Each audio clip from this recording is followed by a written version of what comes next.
Oi, gente, tudo bem com vocês? Eu sou Ana Luísa Amaral e nessa aula eu vou tentar explicar para você como que funciona a cadeia transportadora de elétrons. Eu vou tentar porque vou falar real, particularmente essa parte, né, da cadeia transportadora de elétrons, para mim é uma das mais complicadinhas da bioenergética. Eu acho ela um pouco confusa e às vezes até eu mesmo me perco, mas eu vou tentar te explicar, tá? Quando a gente pensa na via oxidativa, né, o que que é? Então, primeiro a gente consome, né, principalmente carboidratos, mas também gorduras e proteínas, né? Pensando em carboidratos, então, ele vai passar pelo processo da glicólise, que é a quebra do carboidrato. Vou deixar o link do vídeo para você assistir, né? Caso você não tenha assistido. E aí, essa glicólise vai ser convertida a acetil-CoA. A acetil-CoA entra lá no ciclo do ácido cítrico ou o ciclo de Krebs. E aí depois, né, quando tem um monte de hidrogênios e ATPs, esses hidrogênios vão todos lá para a cadeia transportadora de elétrons para poder, né, ser convertido em ATP e a gente gerar mais energia ainda para o nosso corpo realizar as atividades que ele precisa de realizar. E aí a terceira fase da produção aeróbia da ATP, né, dessa molécula energética, ela chama fosforilação oxidativa ou, né, cadeia transportadora de elétrons. E o que é importante saber, né, dessa cadeia transportadora de elétrons? Primeiro, que na ADH e FADH, elas não reagem diretamente com o oxigênio. Elas são transportadores de elétron. Então, a função da NAD e da FAD é pegar esses H+, né, que foram produzidos na glicólise, no ciclo do ácido cítrico, no ciclo de Krebs, e levá-los lá para a cadeia transportadora de elétrons. A cadeia transportadora de elétrons, ela tem 4 complexos, ou 4 bombas, ou 4 citocromos, e são todos proteínas. E aí, aqui eu já mostro para vocês. A gente tem o complexo 1, o complexo 2, o complexo 3 e o complexo 4. Esse é o nome dos complexos, tá? 1, 2, 3, 4, tá? Isso tá de boa, né? Da gente conseguir tentar lembrar depois. E acontece, né, lá na membrana mitocondrial interna. Então, a gente tem duas membranas, né, a interna e a externa. A gente tem o espaço intermembranas, então faz de conta que a membrana externa tá aqui, tá? Esse aqui é o espaço intermembrana e essa aqui é a membrana mitocondrial interna, que é onde estão, né, esses complexos, né, 1, 2, 3, 4. Então, eu vou contar para vocês agora qual que é a função de cada complexo. O complexo 1, ele utiliza a energia da transferência de elétrons para criar um gradiente de H+ através dessa membrana. E a energia de transferência, né, de elétrons, ela está momentaneamente guardada na forma desse gradiente. O complexo 1, a principal função dele, para você tentar guardar, é pegar, vem o NAD, né? Vem aqui, né? O NAD com o hidrogênio. E aí o NAD, ele vai liberar o hidrogênio, que ele vai entrar nesse complexo. Entrou no complexo 1, né? Ele passa por essas reações aqui, sai elétron aqui para essa cadeia transportadora de elétrons e passa 4 hidrogênios aqui para o espaço intermembrana. Então, essa é a função do complexo 1, tá? Pegar os hidrogênios do NADH e passá-los lá para o espaço intermembrana. E o complexo 2, ele tem a principal função de pegar, né, o hidrogênio que vem junto com o FAD. Só que, diferentemente do complexo 1, o complexo 2, ele não passa o hidrogênio lá para o espaço intermembrana, tá? Ele vai, né, pegar esses hidrogênios e esses elétrons e ele vai continuar aqui na cadeia transportadora de elétrons. Então, apesar dos nomes, o complexo 1 e 2, eles não operam em série, mas ambos atingem o mesmo resultado, tá? Então, são complexos independentes, mas o resultado deles é o mesmo, que é, né, captar esse hidrogênio do FAD e do NAD. Então, aqui, para resumir nessa parte, o complexo 1 recebe elétrons de NADH e transfere, né, para a coenzima Q. E o complexo 2 recebe elétrons de FADH2 em succinato desidrogenase lá no ciclo de Krebs, que é o nome, né, que dá para a molécula lá do ciclo de Krebs e transfere para a coenzima Q. Então, a coenzima Q é uma coenzima que está lá na cadeia transportadora de elétrons, e aí ela vai vir aqui, né, para pegar esses elétrons, né, que foram liberados do NAD e do FAD, para poder levar para frente, né, para a próxima etapa da cadeia transportadora de elétrons, que é o complexo 3. O complexo 3, ele tem o objetivo de transferir elétrons da ubiquinona pro citocromo C, tá? Ubiquinona ou coenzima Q é a mesma coisa, tá? Não precisa assustar com o nome. Então, ubiquinona, coenzima Q, mesma coisa. Então, a ubiquinona ou coenzima Q, ela é reoxidada pelo complexo 3, que é uma proteína integrante, né, dessa membrana. E aí, então, a ubiquinona vai levar esses elétrons lá para o citocromo C. E o complexo 4, ele tem a função, né, desse complexo 4 é transferir elétrons do citocromo C para oxigênio citocromo C oxidase. E o complexo 4 bombeia prótons da matriz para o espaço intermembranoso. Os prótons são os H+, tá? Antes que vocês desesperem, prótons são os H+, tá? Que eu tô falando aqui desde o início da aula, esses H+ aqui. Então, essa, assim, é só para ilustrar um pouquinho, né? A gente tem voltando, tem um espaço intermembrana aqui e tem a matriz aqui. E isso aqui é a cadeia transportadora de elétrons. Então, lembra, né? Complexo 1 pega hidrogênio de NAD, complexo 2 pega hidrogênio de FAD, a ubiquinona pega os elétrons, né, liberados no complexo 1 e no complexo 2 e leva lá para o complexo 3.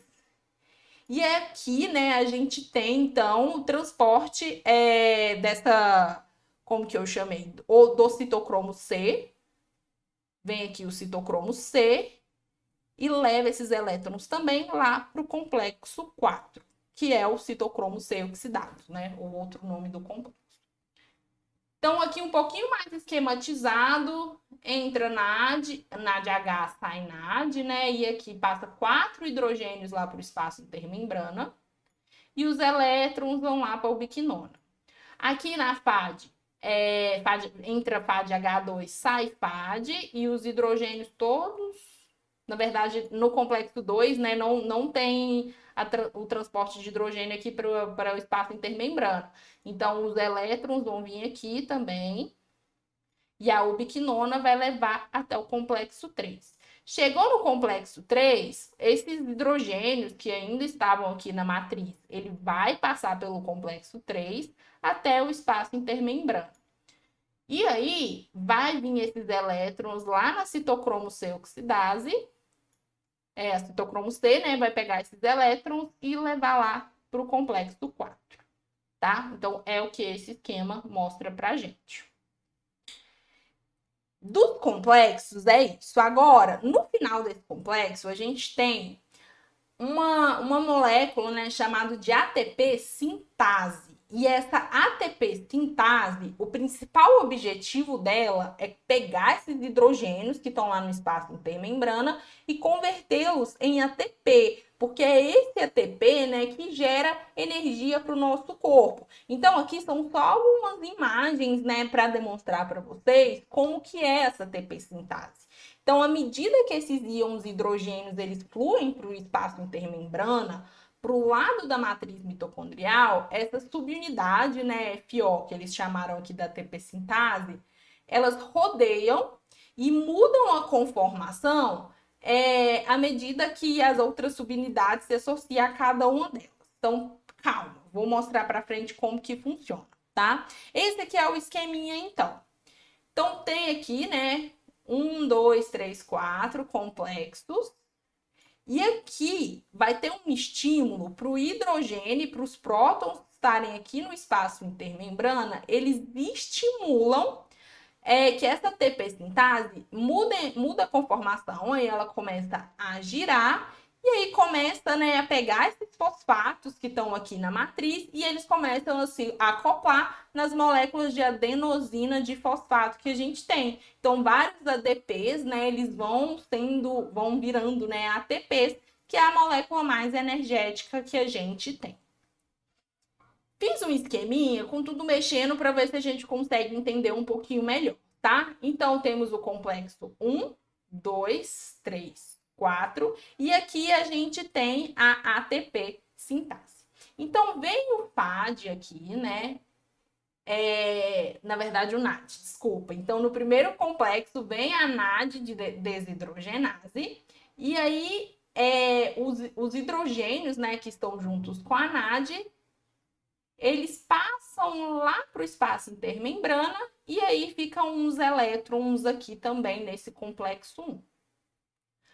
Aí a ubiquinona pega esses elétrons e passa lá para o complexo 3. O mesmo acontece com o segundo complexo, né, que ocorre na presença de FAD-H. Então, esse FAD-H, né, vai soltar esses hidrogênios aqui no complexo 2, só que não vai ter bombeamento de hidrogênio lá para o espaço intermembrana, tá? Como vocês podem ver, esse complexo 2, ele nem tá nessa parte superior aqui, ó, dessa membrana, né? Então, ele nem consegue passar o hidrogênio para lá. E vai acontecer o mesmo processo, tá? Vai vir os elétrons, a ubiquinona vai pegar esses elétrons, né, e passar aqui para o complexo 3. O complexo 3, né, o terceiro complexo, é o citocromo BC1. E a função dele, né, então, é pegar essa citocromo C, então, vai vir, pegar elétrons e trazer aqui para o complexo 4.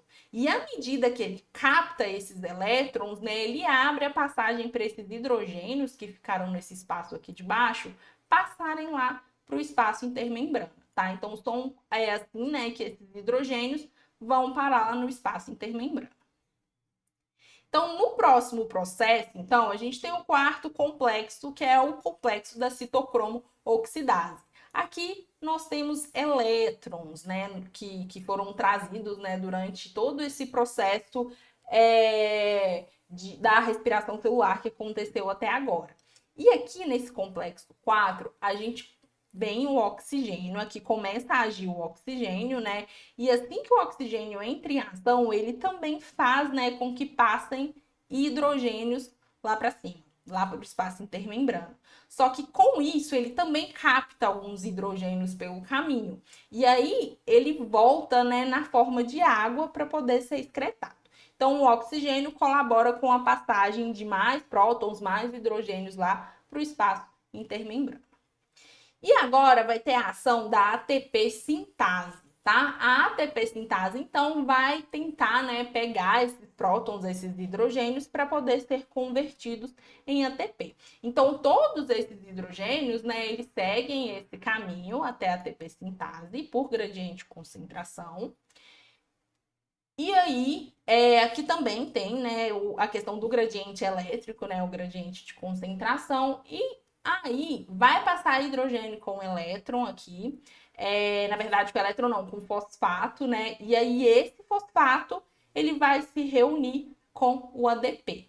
Reunindo aqui, né, ela muda a conformação, igual eu mostrei para vocês, ela começa a rodar mesmo, e esses hidrogênios que estão no espaço intermembrana, eles voltam aqui para a matriz mitocondrial para poderem virar ATP, para poder gerar energia para a gente, tá? E a soma, então, no fim das contas, 4 hidrogênios, né, eles geram um ATP, tá? Então, se a gente tem 4 hidrogênios, ele vai formar um ATP. Um NADH, ele tem 10 hidrogênios. Então, quando chega um NADH lá, né, do ciclo de Krebs, ele produz 10 hidrogênios, né? Ele solta 10 hidrogênios, na verdade. Então, um NADH, ele é responsável, né, por gerar 2,5 ATPs, tá? Então, muitas vezes, né, 2 NADHs, ele produz, né, 5 ATPs. Já o FAD traz com ele 6H. Então, o NAD ele é mais energético do que o FAD, né? Então, o FAD traz 6H. No fim das contas, um FAD-H produz 1,5 ATP, tá? Gente, de cadeia transportadora de elétrons é isso. Eu sei que é um pouquinho difícil, né? A gente precisa de revisar, né? Estudar muitas vezes, mas o que vocês têm que tentar entender, né? E levar, né, para a cabeça de vocês é que a cadeia transportadora de elétrons ela é muito energética. Então, a partir, né, de prótons e de elétrons, ela consegue produzir energia e produzir mais ATP. Então, é isso. Um beijo para vocês.